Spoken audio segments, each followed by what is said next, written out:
A graça e a paz do Senhor Jesus, amada igreja. Amém! Ai, Jesus.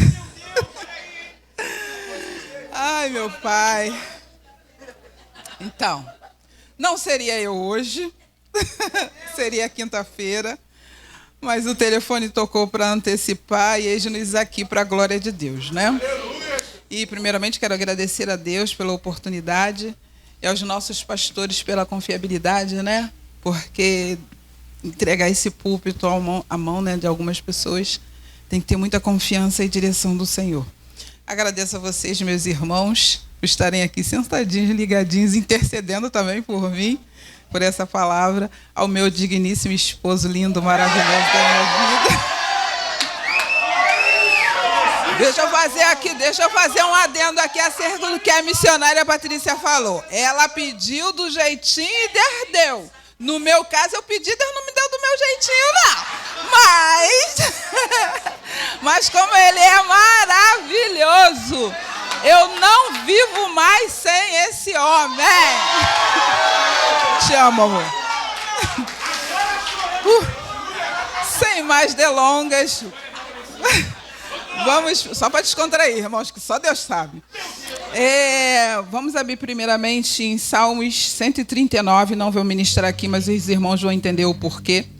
Salmos 139, versículo 23 e 24 diz assim: Sonda-me, ó Deus, e conhece o meu coração. Prova-me e conhece os meus pensamentos. Vê se há em mim algum caminho mau e guia-me pelo caminho eterno. Irmãos, essa semana estava numa luta, e o Senhor, quando Deus deu esse tema, pastora, né, a fragilidade da pétala não anula a força da raiz, é um tema bastante rico. E a gente, pela misericórdia, como gosta de estar meditando na palavra, vem vários textos acerca de raízes de árvores, de solos, muito, e a pastora, como uma bênção nas nossas vidas, ela vai enviando os textos, vários estudos para a gente, e a gente que vai ministrar fica assim: Jesus, o que o Senhor quer falar através da minha vida naquele determinado dia? Porque é uma diferença entre aquilo que o Senhor quer falar conosco individualmente e aquilo que o Senhor quer falar conosco e que leve para a igreja. Então a gente tem que saber separar, né? Nem tudo aquilo que Deus fala comigo é para eu trazer para a igreja. Então a gente precisa realmente estar nessa ligação. E Deus me deu alguns textos, 2 ficaram na minha mente. Eu falei: Jesus, meu esposo está aqui. Eu falei com ele: Gilvan, eu estou com 2 textos, mas eu não sei o que Deus quer falar. Por fim eu falei: Jesus, está nas suas mãos, o povo é seu. Quem ministra é o Espírito Santo, nós somos somente um instrumento. Então o Senhor vai confirmar. Abramos a palavra em João 15. Porque Jesus é maravilhoso. Diz assim a palavra do Senhor: Eu sou a videira verdadeira e meu pai é o lavrador. Toda vara em mim que não dá fruto, atira, e limpa toda aquela que dá fruto, para que dê mais fruto. Vós já estáis limpos pela palavra que vos tenho falado. Está em mim e eu em vós. Como a vara de si mesma não pode dar fruto se não estiver na videira, assim também vós, se não estiverdes em mim. Eu sou a videira, vós as varas. Quem está em mim e eu nele, esse dá muito fruto, porque sem mim nada podeis fazer. Se alguém não estiver em mim, será lançado fora como a vara, e secará, e os colhem e lançam no fogo e ardem. Se vós estiverdes em mim, e as minhas palavras estiverem em vós, pedireis tudo o que quiserdes, e vos será feito. Nisto é glorificado meu Pai, que deis muito fruto, assim sereis meus discípulos. Somente até aqui podeis vos assentar, amada igreja. E eu fiquei muito feliz porque a missionária Patrícia já trouxe a introdução, né, da palavra, porque Jesus é muito lindo, mas ele tem ainda algumas coisas para falar aos nossos corações. E o que o Senhor falou muito comigo foi no versículo 3, que diz: Vós já estáis limpos pela palavra que vos tenho falado. Então, uma vez que a gente ouve a palavra ela tem esse poder de limpar, de libertar, de purificar, de tirar de nós tudo aquilo que não provém do Senhor. Mas aí, como eu falei, né, a gente gosta de ler e meditar um pouquinho. às vezes o Senhor dá um nó na nossa mente, porque no versículo 13, no capítulo 13, quando o Senhor vai ali lavar os pés dos discípulos, e a gente conhece o texto, onde Pedro vai primeiramente, ele fala, não, Senhor, o Senhor não vai me lavar? Jamais o Senhor vai me lavar. Aí o Senhor vai e fala para ele, no 10, disse-lhe Jesus. Aí Jesus vai falar para ele, não, é necessário que seja realmente eu lave os seus pés. Aí Pedro vai, muda e fala, então lava tudo, lava a cabeça, lava as mãos, lava os pés. Aí no 11, Jesus fala assim, no 10, perdão, disse-lhe Jesus, aquele que está lavado não necessita de lavar senão os pés, pois no mais todo está limpo. Ora, vós estáis limpos, mas não todos. Aí você para. Como assim? No versículo 15, ele diz que todos estão limpos pela palavra que está sendo pregada. Mas lá no versículo 13, ele diz que estão limpos, mas nem todos. O que significa isso? Que estamos aqui, estamos ouvindo a palavra, mas muitas das vezes não deixamos a palavra entrar, penetrar e limpar e tirar tudo aquilo que necessita ser tirado das nossas vidas. Sabemos aqui que Jesus estava falando acerca de Judas. Judas andou com Jesus, comeu com Jesus, festejou com Jesus, ouviu Jesus, foi instruído por Jesus e traiu Jesus. Se Jesus, que era Jesus, foi traído por um amigo, quem somos nós para achar que não iremos ser traídos? A questão é, quem eu sou em Cristo Jesus? Aquele que é traído é aquele que vai trair. E o Senhor começou a ministrar ao meu coração. Aí eu falei, mas Jesus, como eu sei se eu estou limpa ou não? Como eu sei se eu estou como o Senhor quer que eu esteja? A gente, pela misericórdia, dando aula, a gente sempre fala que a gente é pecador. A gente vai pecar. Mas a gente não peca porque a gente quer. A gente peca, a gente erra por acidente. Porque o Espírito Santo ministra aos nossos corações aquilo que a gente tem que fazer. E quando a gente faz algo de errado, o Espírito Santo ele vem e nos incomoda. Ele fala no nosso coração. Quando a gente está ligado com ele, ele fala no nosso coração. Aí a gente vai realmente, não deveria ter feito, não deveria ter agido, não deveria ter falado, ou não deveria ter ouvido ou visto aquilo que entristece o coração de Deus. E ali a gente se arrepende, se coloca diante de Deus e o Senhor vai e continua o processo de libertação, limpeza, santificação e purificação nas nossas vidas. E ali eu falando com o Senhor, eu comecei a buscar, porque se fala de raiz, eu preciso trazer alguma coisa ligada à raiz, eu tinha essa preocupação.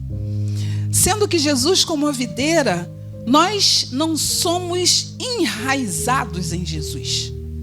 Nós somos enxertados em Jesus. E há uma diferença, eu fui buscar uma diferença entre enraizar e enxertar.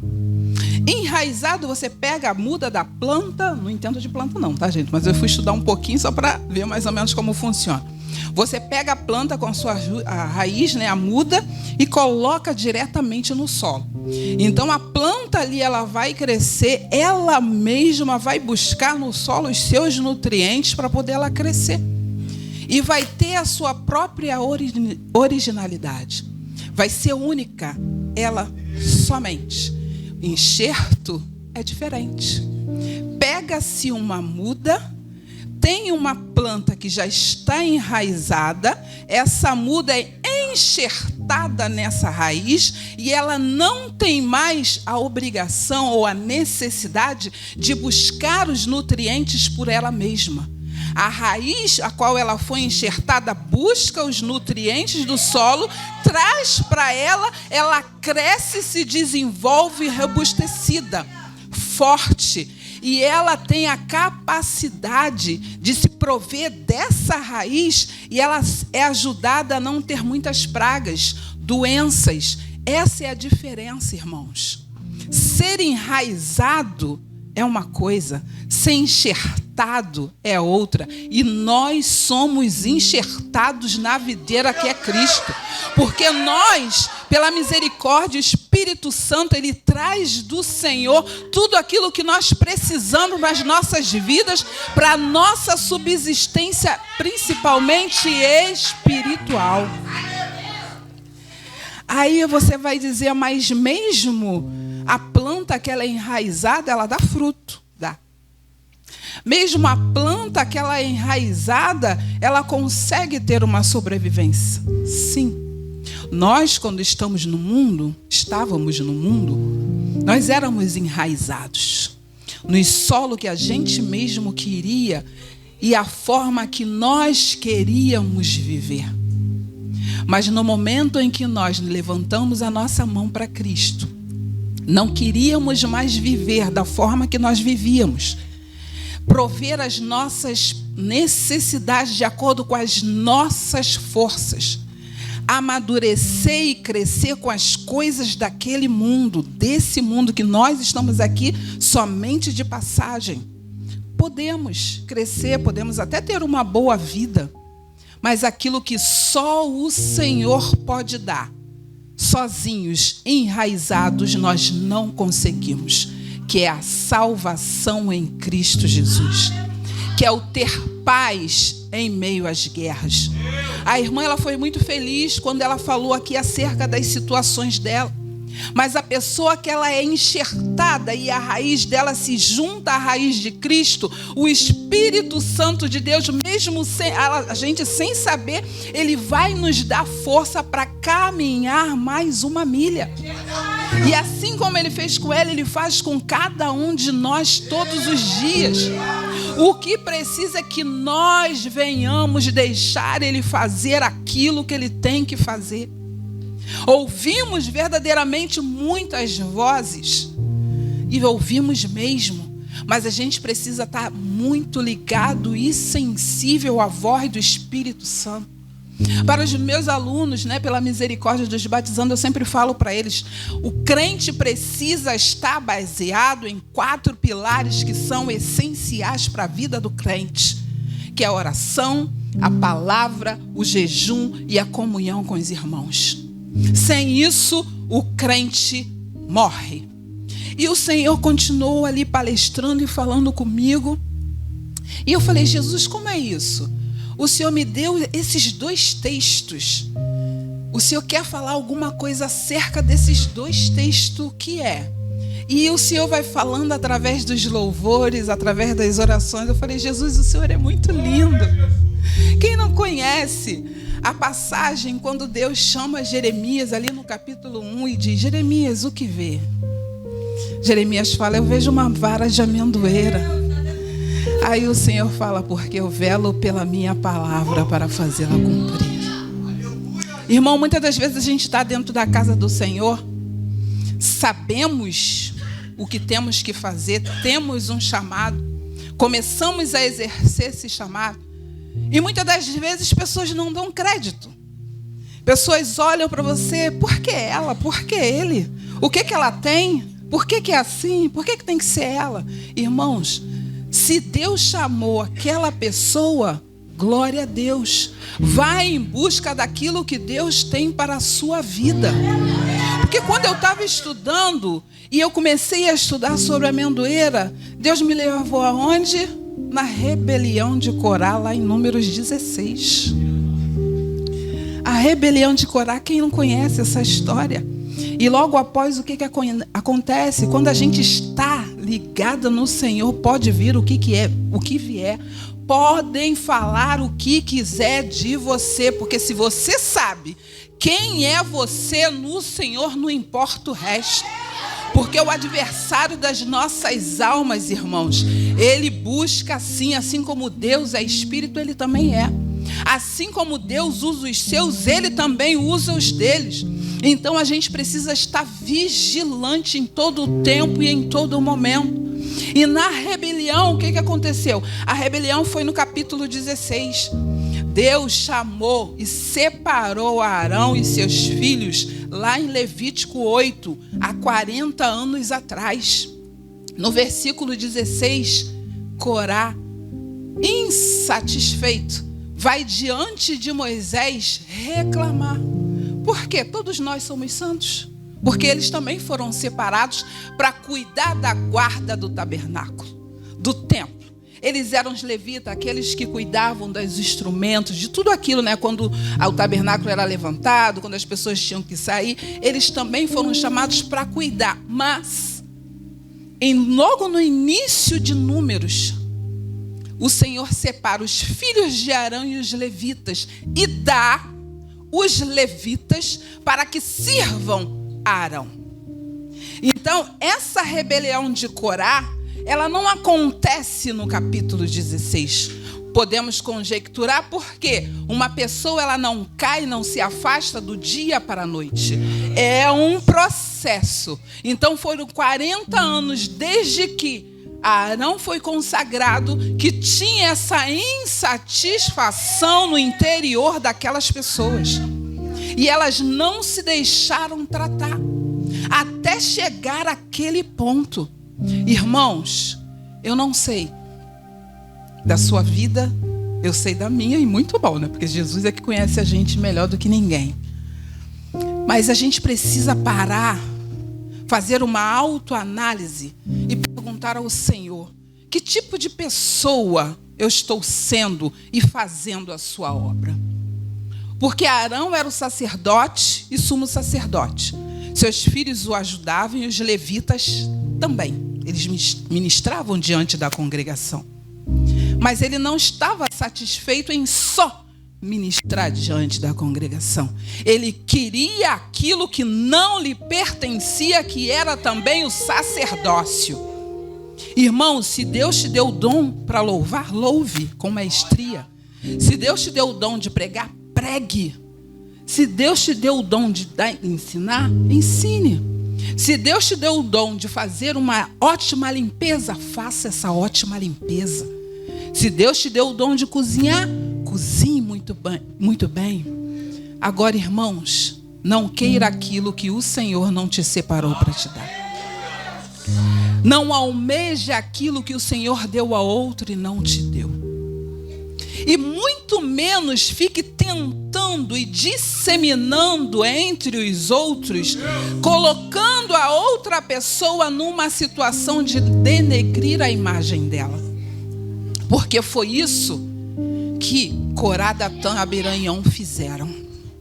Durante esse período, eles ficaram disseminando no meio do povo essa situação.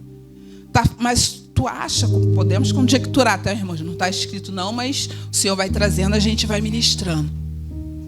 Ele, um dia após outro, chegava para um, falava um negocinho. Chegava para outro, falava outro negocinho. Falava para outro, mais um negocinho. Aqueles homens tiveram um poder de persuasão terrível. A ponto de chegar no capítulo 17, 8, Deus fazer um milagre. Mas antes de fazer esse milagre, o que o Moisés fez?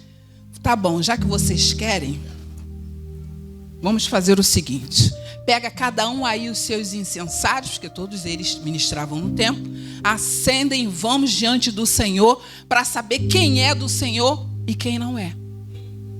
Aí eles foram lá. E Deus desceu. E Deus falou para eles, vocês leem lá, que é muito linda essa passagem, muito ensinamento para a gente. Deus vai, manda eles ir lá, vai lá, cerca a habitação deles três, Corá, Datã e Abiram. Eu estou resumindo, tá, irmãos? Corá, Datã e Abiram, cerca eles, fica ao derredor. Não falou ficar ao redor, fica ao derredor. Ou seja, manter uma determinada distância. Quando eles ficaram, e ali eu entendo, irmãos, que enquanto eles estavam conversando, enquanto Arão e Moisés estavam dando a eles as coordenadas do que deviam fazer, é a oportunidade de Deus estava dando deles se arrependerem antes do mal acontecer. E ali eles foram. E quando chegaram todos ali apostos, Moisés vira para ele e fala assim: olha só, se vocês morrerem de morte natural, vou colocar assim, morte matada, vamos colocar assim, de uma forma simples, como todo mundo morre, vocês estão certos, eu estou errado. Agora, Se algo acontecer diferente, a terra abrir a sua boca e engolir, vocês levantaram a ira do Senhor. E o que acontece? A terra se abre e todo mundo vai vivo, engolido pela terra. Porque eles estavam falando contra não só a Moisés, primeiramente ao Senhor. Porque quem foi que consagrou a Arão ao sacerdócio? Foi o próprio Deus, irmãos. E eles não podiam nem dizer que não sabiam. O Senhor mandou chamar todo mundo e essa consagração foi feita na frente do povo.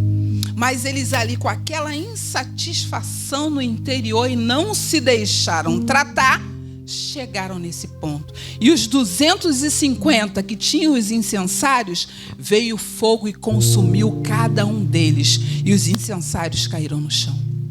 O Senhor mandou Arão e Moisés pegar o incensário e guardar e colocar para eles verem o que acontece com aqueles que vão contra o mandato do Senhor. Mas por que eu falei que o poder de persuasão daqueles homens eram terríveis? Porque aquele povo não viu a terra abrir? Viram. Não viu o fogo consumir?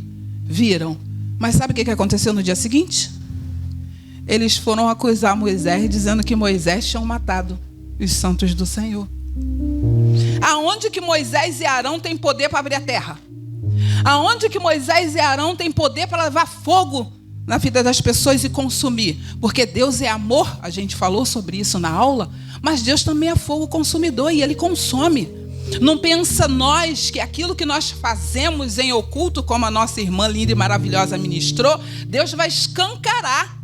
Não vai ficar por isso mesmo não, irmãos. Deus traz à tona assim quando Ele quer aquilo que a gente está fazendo de errado. E no tempo dele, da forma dele, vem a consequência sobre as nossas vidas. Não tem para onde a gente correr. Aí o que Deus faz? Aquele povo vai acusar Arão e Moisés, que quanta insensatez. E a gente faz muitas das vezes isso. Vai acusar Arão e Moisés dizendo que eles mataram os santos do Senhor. Só que dessa vez Deus desce irado.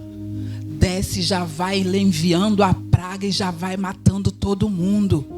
Moisés se prostra, irmãos, é um homem muito de Deus mesmo, sendo acusado e ainda descendo o joelho para interceder por aquele que está acusando. É muito Deus na vida de um servo. E ele vai ali orando e fala para Arão. Arão corre, pega o seu incensário, bota fogo e vai pelo meio do povo, porque a praga já está matando todo mundo. E Arão vai, corre no meio do povo, obedece, obediente. Mesmo ele devia estar chateado, mas são almas e a gente não pode, independente do que essa alma tiver feito, independente da traição, independente da fofoca, independente da voz que se levanta contra mim e contra você, nós somos servos enxertados na videira. Nós não podemos agir como o mundo espera que nós venhamos agir, não. A gente tem que verdadeiramente andar na contramão do mundo. O que Jesus faria no meu lugar? Essa tem que ser a pergunta diante de cada uma das situações. E ali Arão corre e estanca a praga. Aí o Senhor vem e fala: agora basta. Separa cada cabeça das tribos. Pega uma vara. E essa vara separa e coloca lá dentro. A vara que florescer, esse é o escolhido. E no versículo 8 de Números 17, a vara de Arão não só floresce, ela produz flores, brota renovos e dá amentos.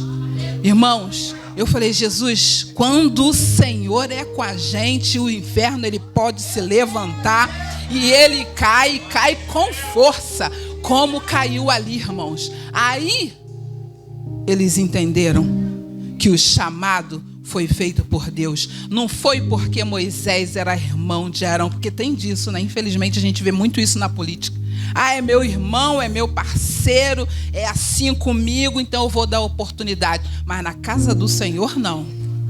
A casa do Senhor, ele tem um dono. E esse dono é que dá direção para o cabeça, e o cabeça vai separando cada um para aquilo que lhe é devido. E o Senhor continua falando, né, com a gente, irmãos, no meu tempo, meu marido, o tempo, nem se atentou para o tempo. Jeová de glória, ajuda ele. Aí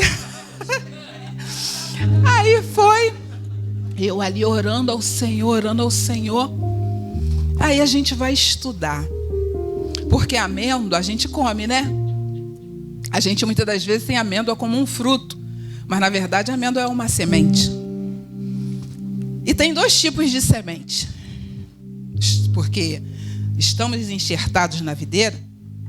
Quando Jesus fala, a vara que não dá fruto, ele tira, e a que dá, ele limpa para que dê mais fruto. Aquela que não dá fruto, não significa que ela nunca deu fruto. A palavra não diz isso. Aquela que não está dando fruto, pode ser que ela tenha dado um determinado tempo, e por algum motivo da vida, o desgosto, as guerras, as situações, as lutas, ela parou, cessou de dar fruto. Então, uma vez que você já está enxertado, porque se dá fruto e parou, é porque uma vez foi enxertado. Se você está enxertado, a gente precisa dar fruto. E precisa ser limpo para que dê mais fruto. Mas, diante desses frutos, que tipo de fruto nós estamos, que tipo de semente, através dos nossos frutos, nós estamos dando para as pessoas se alimentarem? Porque a amêndoa, ela produz 2 tipos de amêndoa. Muito lindo quando a pastora pregou e falou da uva brava, amarga. E Jesus me deu a amêndoa estudando. A amêndoa, ela dá amêndoa doce, a semente doce, que ela é muito boa para a saúde, principalmente para nós mulheres, né, nesse tempo do calorão. Ela equilibra os hormônios da gente, é muito bom para a pele, tem vários benefícios, a amêndoa doce. Mas a amêndoa amarga, você pode até comer por um tempo, mas você não pode comê-la continuamente. Sabe por quê? Ela tem uma toxina. E dessa toxina é extraído o veneno chamado cianureto. Então, se você comer essa amêndoa constantemente, ela pode te levar à morte. Eu sou um fruto. Do meu fruto tem uma semente. Qual semente que através do meu fruto eu estou dando para você? Fruto esse que vai te alimentar, te vai fazer crescer, prosperar, amadurecer, crescer? Ou fruto de uma semente que pode te levar à morte? Irmãos, essa palavra, ela é rica em tudo que a gente precisa para as nossas vidas. E ninguém que está na casa de Deus pode dizer que não conhece e que não sabe aquilo que o Senhor quer falar conosco. E o Senhor, nesse período, Ele está falando com cada um de nós no coletivo, mas principalmente no individual. Eu percebi que Deus está tratando conosco no profundo. Por que eu li lá Salmos 139, 23 e 24? Sonda-me, ó Deus. Prova-me. Conhece o meu coração. Prova-me. Prova os meus pensamentos. E me conduza nos teus caminhos eternos. Quando se fala de sondar, é ir onde ninguém mais pode ir, tem condições de ir, nem nós mesmos. Só o Senhor tem o poder de sondar o ser humano e ver tudo aquilo que nem ele sabe que existe na vida dele. Porque quando Davi fez esse salmo, creio eu que ele está falando: Jesus, eu devo estar fazendo alguma coisa que está te desagradando, mas eu não estou conseguindo perceber. O que é, Senhor? Sonda. Sonda. Por quê? A sonda, o que ela faz? principalmente a petrolífera, ela vai lá embaixo no solo buscar coisas que o homem não sabe que existe. Foi assim que descobriram o pré-sal, não é?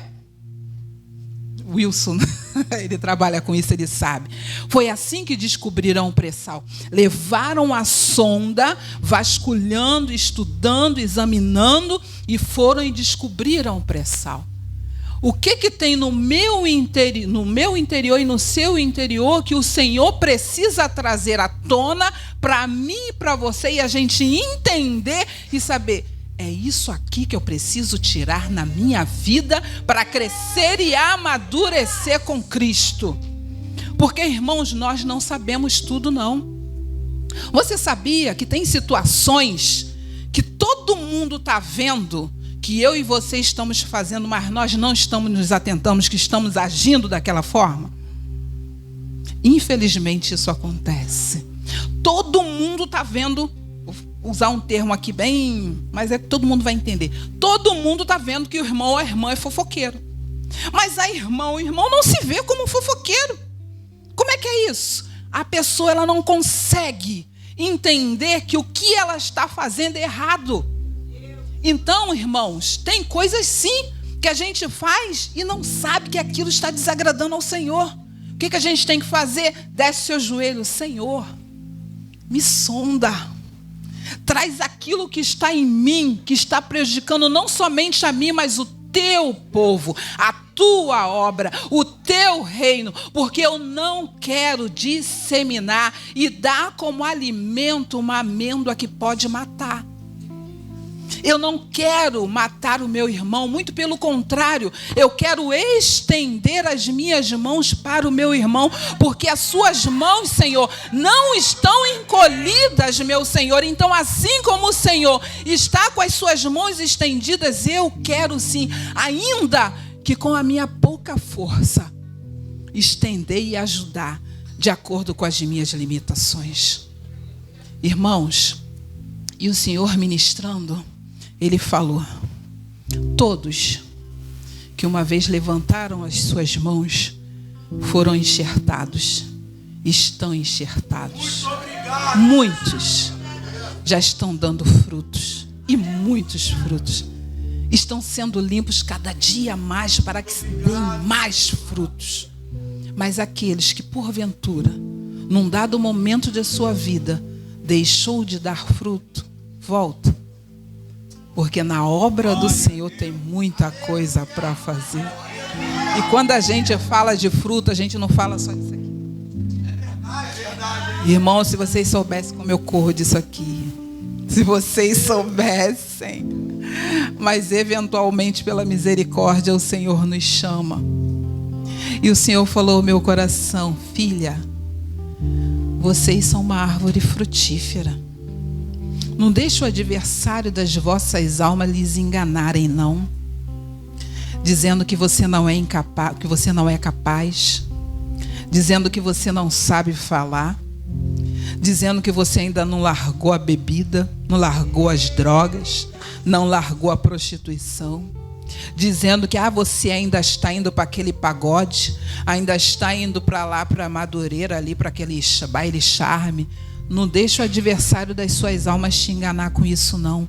Ainda que você ainda esteja nessa condição, saiba que Jesus está diante de ti, só te esperando para te tomar pelas mãos e falar: vem, meu filho, que eu te limpo. Vem, meu filho, que eu aparo as suas arestas. Vem, meu filho, que eu te faço crescer. Vem, meu filho, que eu te faço amadurecer. Vem, meu filho, que eu vou te dar aquilo que ninguém mais pode dar. A paz que excede todo entendimento. Não a paz como o mundo dá, como só o Senhor, que é uma paz em meio às guerras. Então, irmãos, fiquemos nós com essa palavra. Isso foi o que o Senhor colocou ao nosso coração. E eu estou muito feliz, muito feliz, porque o Senhor ministrou muito forte, irmãos, que somos uma árvore frutífera.